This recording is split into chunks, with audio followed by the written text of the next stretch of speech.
India viral news में आप सभी का स्वागत है। मैं सिकंदर रंगरेज। 31 दिसंबर की रात मंत्री गुलाबराव पाटिल के गांव पालदी में हॉर्न बजाने के मामूली विवाद हिंसा में बदल गया, जिसमें कई दुकानों को आग लगा दी गई और गाड़ियों को फूंक दिया गया। हिंसा के बाद 2 जनवरी की सुबह 6 बजे तक की संचारबंदी लागू कर दी गई थी।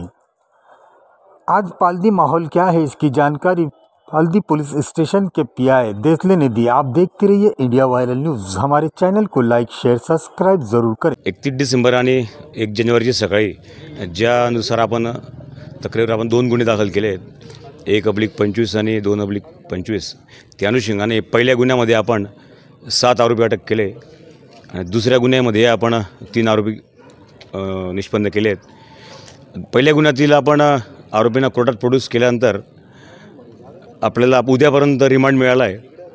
तर चौकशी करताना आपण अजून त्यामध्ये 5-6 आरोपी निष्पन्न केलेले आहेत आणि सध्या शांतता आहे आणि मला असं वाटतं की लवकरच पाळदीचं जीवन सुरळीत होईल।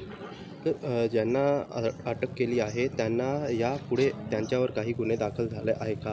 कारण जे आरोपी आहे ज्यांना अटक केली आहे त्यांनी परिसरात किंवा पालदीमध्ये वातावरण आणि तेढ निर्माण करण्याचा प्रयत्न केला आहे असं कळत आहे।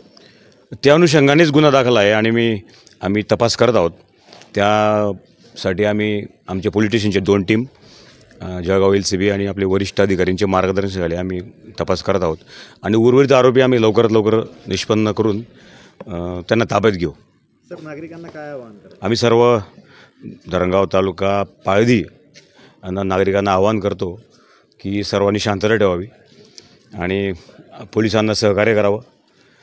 लवकरात लवकर आम्ही सर्व आरोपींना अटक करू आणि मी पुन्हा आवाहन करतो की सर्वांनी शांतता ठेवावी, आम्हाला सहकार्य करावं।